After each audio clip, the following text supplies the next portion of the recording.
Greetings, welcome back. This is your favorite YouTube attorney, and today we are going to conclude my two-part hard-hitting expose of the prenuptial agreement. So if your screen is a little different and your audio is a bit different, then don't be surprised. I apparently upgraded my little studio here. I've gotten a new camera and using this wireless Saramonic transmitter thing. It seems to be dropping out quite a bit, crackling, so I'm not sure if I'm going to keep it or not, but it is convenient. We'll see how it goes. So let's get to it. If you haven't seen my prior video, which you definitely should, I'm going to reiterate a few of the main points therein, such as marriage is a business partnership in the eyes of the law and the state, and you have to accept that. So basically the prenup is an insurance policy. As a prudent person, we all have to plan for all eventualities, for unforeseen circumstances, and a prenup is the best way to do that with respect to a massive commitment such as marriage. And furthermore, it is a way to take back power and control from the state regarding your own financial future and your life. Okay, so let's get into a few of the points that you are likely to see in your prenup should you decide to go that route. And in my opinion, yes, you definitely should. So obviously, prenups are broad. They can cover anything. I'm just going to cover a few of the main points and not go into too much detail, just describe them generally. Okay, number one, asset disclosure. Okay, this is very important. So a lot of people say, well, I don't want a prenup because it's starting off on the wrong foot. It's starting off with negativity. Okay, well, we're starting off planning for failure. I don't want that. We don't need a prenup. We have love. All right, so with the asset disclosure, this is your opportunity to start the marriage off with full, complete, and total honesty and truthfulness. Okay, so these will be schedules each partner fills out and attaches to the back of the prenup. So disclosure is essential. You have to disclose everything. Everything means everything. All your assets, all your liabilities. So assets means liquid cash, properties, company interests, any offshore property, assets, accounts, etc., any crypto, all that crap. Anything really of value, you have to disclose. Retirement plans, vehicles, blah, blah, blah. Debts, same thing. Credit card debts, private debts. If you owe your uncle $100K, you got to disclose it. All right. So if I got married and I later found out that my spouse owes 200, 300 grand that I didn't know about before that, that would be a major problem. Okay, major problem. Just saying. So you have to disclose everything. Okay. It's not a joke. All right. So if you don't disclose everything, then chances are very high that your prenup will be voided. It will be nullified by the court. Why? Because in the prenup, you are representing that you are guaranteeing, making a promise. You are stating you absolutely made full, complete, total, truthful disclosure of all your assets and all your liabilities. If you fail to do that, if you bought 100 grand worth of crypto, you put it in cold storage, you buried it somewhere, you put it in a safe deposit box, no, don't do that. So you're wasting your time with a prenup then if you do that, all right? So you got to be forthcoming, all right? So no secrets, right? That's what people say with marriage, no secrets. So you got to make full disclosures, all right?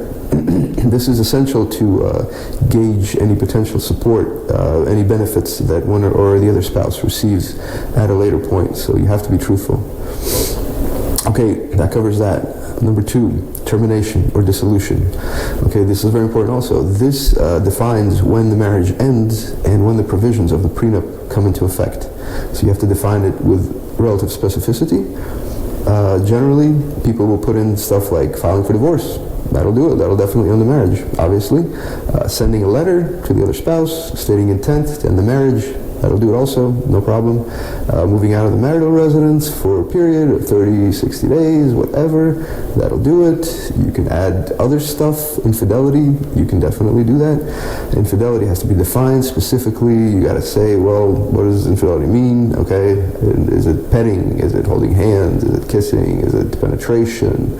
Does it include sexting? Does it include an online sexual relationship? This is important to define it. I'm talking about both sides here because everybody's capable of this, okay? So I'm not saying just men, okay? So make sure you define your specific. All right, what else? Act of physical abuse, that can end a marriage, okay? You can put that in there. What else? An arrest, a felony conviction, anything like that, okay, that can definitely do it. Anything else? How about bankruptcy? Okay, bankruptcy can't do it, okay? It's been done, you know, it's been done and it's still done, all right? So don't be surprised. But don't get too creative because obviously, you know, it's not servitude. Any spouse is free to end the marriage at any point, but some spouses want to put in some specific provisions that they want in there for whatever reason to protect themselves, to put the other spouse on notice. So, but don't get too crazy on that. Okay, so that's termination. Number 3, separation or segregation of property. Okay, so this is the entire purpose. This is the reason behind the prenup. All right, so once you get married, everything you acquire, all your assets are going to become community property, community marital property. So that means they'll be jointly owned, undivided interest of both spouses. Okay, everything you own together. Okay, so what the prenup does is prevents that from happening. So there will not be any community or marital property in the marriage. Everything will remain separate property of each spouse. Bank accounts, whatever you buy with your own money, that's your property. The other spouse has no interest in it. So if you buy something together, okay, then it becomes commingled property. That's generally what it's called. So, and it will be owned in accordance to the proportion of the amount each spouse contributes to that particular asset. It's not complicated. You buy a car for 50 grand, one spouse pays 30%, the other spouse pays 70%. Today, the car's worth 10 grand, you still own it 70-30, okay? It's just the way it is, all right? So what does this mean? This means that you have to keep records. So you got to track the money that goes out of each account to pay for a certain asset, okay? And it's between the spouses to decide how high the price must be of any asset before you track. Okay, I'm not talking about like groceries, necessities, cheap stuff like that. So you can track anything from 1K up, 5K up, 10K up. It just depends on the financial status of the couple, okay? So how is this done? Very simple. You have a folder on your computer probably. It's called marriage, where you have your video, your marital certificate, all your marriage stuff. You create a subfolder for a given year. You create another subfolder for a given asset. You take the receipt for that asset, you stick it in there, you scan it, you photograph it, whatever, you got the receipt. Then you got to prove who paid what for that specific commingled asset. Very easy to do. Bank statements, credit card statements, scan, photograph, screenshots, that'll do it. As long as it shows money leaving an account or money being charged to a credit card, that's fine. So if you don't do that, you missed it, you don't have the statements, whatever, you can do something else. It's a tiny little brief agreement. You can write out, well, such and such asset was purchased on such and such date. It's got to match the receipt, the date, obviously. Then you put in so-and-so contributed X and so-and-so contributed X. All right, 2 signature blocks, you sign and you notarize both of them. You got to notarize. All right, I'm just saying, you got to notarize because spouses go nuts during divorce. They'll claim, yeah, I contributed to that asset. He forged my signature, blah, blah, blah. Just notarize, be safe. You just prevent yourself a headache in the future potentially, okay? Just do it. It's not that expensive, all right? So you got to keep track of your assets, commingled property, what else? I think that about covers that item. So basically, the prenup will also provide, if you fail to keep records, that asset upon divorce will be sold and divided equally. If you don't have proof who spent what, okay? Equal division. So the prenup is very flexible, okay? So you can always agree to anything you want at a later point. So it allows the couple to make any agreement they want. If you don't want to sell an asset, okay, you don't want to sell it, split it, you can buy the other party out. Very simple. You can give them a note They can finance it for you 12 months, 2 years, 3 years, whatever. If it's a nice car, you can finance it, keep the asset, okay? You can exchange assets. So one spouse gets one car, the other one gets the other car, their car. It's even, no cash exchange. So you can easily do that. So anything you want to agree to, that's fine, as long as you agree to it. So that's what the prenup is for, to enable the couple to agree to anything they want between themselves without court intervention. Okay, so that should cover that particular aspect. So that is segregation of marital property, very important. You don't want any community property in your marriage. That is a mess, because then the judge is going to just decide whatever they think is fair. They decide how the property is divided. You don't want to do that. So best to keep control over that. All right, number 4, maintenance, spousal maintenance, alimony, spousal support, whatever it's called in your state. Now this obviously depends on the state you're located in and the financial situation of the couple, okay? So this can be handled a number of different ways. Sometimes some states don't require spousal support at all. Some states require it, some states optional, whatever, okay?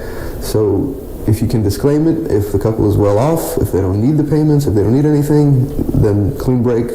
You waive your right to receive any spousal maintenance. That's it, done, 0. Another option is a move-out lump sum payment. Right? So sometimes, or usually, one spouse will control the marital residence, either by mortgage or by lease. If both spouses own the residence equally, then that's a different situation. I'm not going to get into that, but it can be handled. So upon move-out, one spouse is given a certain time to move out, let's say 45, 60 days. Once they move out, they can get a lump sum payment from the other spouse, whatever you agree on, 10 grand, 50 grand, 100, 500, million, whatever. And that's it, no more. Done, okay? So that can be done, a lump sum or no lump sum, okay? So either way, there's an additional situation where spouses can't agree to monthly support payments. So this is monthly payments that are predetermined, specific amounts for a specific duration, and these usually will depend on the length of the marriage. So hypothetically, and these are totally hypothetical numbers, don't use these at all, okay? So if a marriage lasts 0 to 5 years, and you don't have to use 0 to 5, you can use 3, 4, 5, 6, whatever. If it lasts 0 to 5 years, no spousal support, 0, they get nothing. Okay, so 5 years and a day to 10 years, they get a specific amount for a specific duration. Let's say, hypothetically, 3 grand for 12 months. 10 years to 15 years, they get more. They get $3,500 for 18 months, okay? 15 to 20, they get more. They get, let's say, $4K for 2 years. After 20, increase in amount and duration. That's generally how that's handled. So 3 options: you can completely waive all spousal support, you can have a lump sum payment upon move out, and or you can have monthly maintenance payments as well. So that's the way to handle that. All right, so that's number 4. Number 5 is going to be waivers and disclaimers. Okay, so upon divorce, both spouses normally and reasonably will waive their right to receive from the estate of the divorced spouse, the other spouse. Okay, this is perfectly normal, natural, it's the way it should be. So basically, they waive the right to receive from the estate, but the other spouse is always free to name the former spouse in their testamentary documents, in their will or trust, okay? So that this just preserves the power to control their state. But it also kicks out the state, okay, from any interference in the estate. Okay, so the spouse that owns the estate, they can name their former spouse as an heir or a beneficiary of a trust, that's fine, or they can totally disinherit them and name their children if they have any, or other people, whatever. But the former spouse will not have any rights to contest or demand any part of the former spouse's estate. So same thing for deferred compensation plans, like pension plans. Okay, any annuities, government benefits, any options, stock options, etc., same thing. Both spouses are going to waive their right to receive any of that upon divorce. But the spouses reserve the right to name their former spouse as a beneficiary of any of those, should they choose to do so. Very simple. Now, the 401k, retirement plans, contribution plans, stuff like that, or SEP, Roth IRAs, etc., it's a little bit different. So spouses can agree, don't have to agree, can agree to provide a certain proportion of the appreciation of the retirement plan to the divorced spouse, to the former spouse. Okay, this also is handled similarly to the maintenance support payments, so it's based off of the duration of marriage. Okay, so let's say 0 to 5 years marriage, could be any number of years, nothing. The former spouse gets nothing. Okay, let's say 5 years and a day to 10 years, then the former spouse can potentially get, let's say hypothetically, 10% of the appreciation of the retirement plan. Let's say 10 to 15 years, they get 20% of the appreciation only. Again, so to 15 to 20 years, 30% of appreciation. Beyond 20, they get 40% of the appreciation only.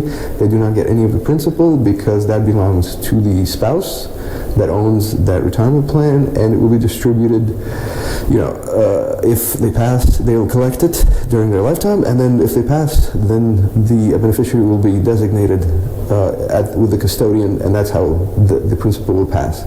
So it is possible to agree to a certain percentage of the retirement plan to be granted to the former spouse, okay, because during the marriage, well, they contributed to the stability of the union, to the house and raising children. It depends on the work that the former spouse has done for the benefit of the marriage, the marriage partnership, the entity there. So the greater the work and that was put into the marriage, then the more they should receive. Generally speaking, 2 more items I want to cover very briefly is the attorney's fees clause. Each spouse should properly be responsible for their own attorney's fees. Perfectly fine, that's not a problem. That's how it should be, okay? This is the proper way to do it. And also there's a no contest clause. So generally, prenups may have a clause that says, just like a will, some wills will have it as well, if a spouse contests the prenup in any way, any of the provisions in it, then they waive all rights to receive anything that they may have been entitled to under the prenup. Very simple, okay? So you got to put in some goodies in there to ensure that the former spouse does not contest it, and it's clean, the divorce is clean, and everybody moves on, everybody's happy with the least amount of pain as possible. Okay, so I think that should cover it. We're up to 16 minutes here, good Lord. Okay, so I hope you could hear me properly. I'm still not sure about this ceremonic situation. Hope this has been informative, and let me know if you have any general questions. I shall see you soon. Thanks for watching, subscribe, like, be cool, peace out.